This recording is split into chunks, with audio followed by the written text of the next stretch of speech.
One of the things that I think is really important is being able to have a loving relationship with your younger selves. Mhm. I'm a mother of three daughters, and I always like to say that my first little girl was me, and I have to be able to love little Heidi the way that I love my other three daughters, right? And that it really isn't until you can love your child self as much as you would love your own child or a child that you care about, here in the world.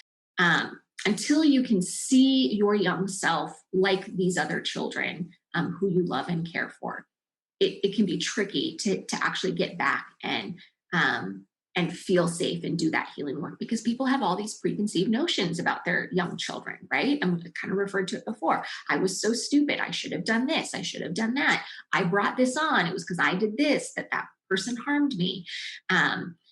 If it was a learning disorder or getting bullied, there was something that was because of me. That was because that little kid was unlikable or weird or whatever.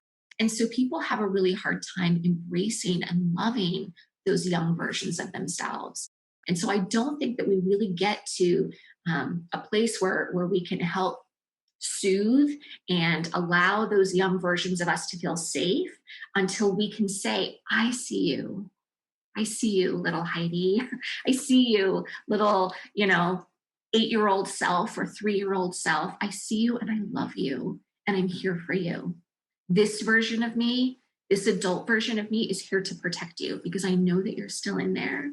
And I know that you have that hurt and that fear, but I am going to protect you now.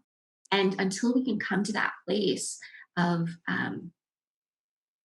of self-love as it applies to loving every version of us, right? Love isn't just about like loving yourself today. It's about loving every version of you that ever existed because all Yeah. those versions still live inside you and they need you. Because today you are your oldest and wisest self. And Mhm. so that oldest, wisest version of you needs to be able to show up for all those younger versions that live within you. And so that's where we really start is being able to have an unconditional love for every version of you that has ever been, so that you can come to that part of you when you need to and be able to say, yes, I see you, and I know what you need, and I'm here for you now to give that to you. And it's very, very powerful. It is, yeah, and like you say, it can be hard for people to let go of that resistance to that and to actually really Hmm. connect. Yeah. Yeah. And it feels cheesy sometimes, right? When I say put your hand on your heart and refer to yourself as little, Lynn and say to little Lynn, I see you and I love you and I'm going to take it, especially men are like, what? Yeah.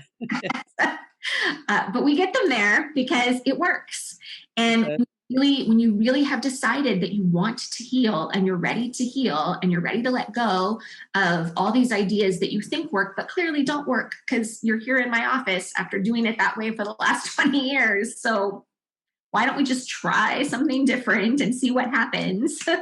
As soon as we get the buy-in, it is universal. I mean, it works for everyone because at the end of the day, it's our most innate need to be safe and to be loved and to be cared for. We are social creatures that come into this world small and vulnerable and completely unable to care for ourselves for many, many years.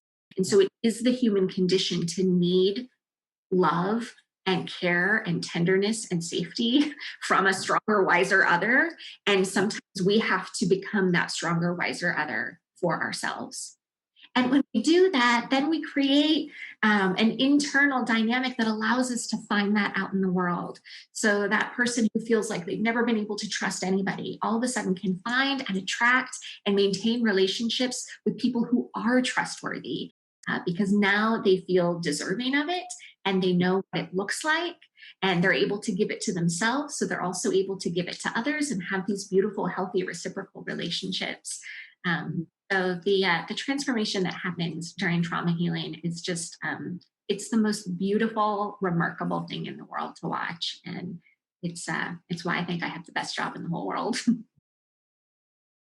Welcome to the 2021 Radical Recovery Summit, presented by the Kilby Center for Recovery. This is Lynn Fraser, your moderator. This year, our theme is Feel It, Heal It, a new paradigm of recovery, featuring a diverse group of thought leaders and innovators, people who are working on the ground in the new field of addiction recovery. Go to radicalrecoverysummit.com to sign up and watch free.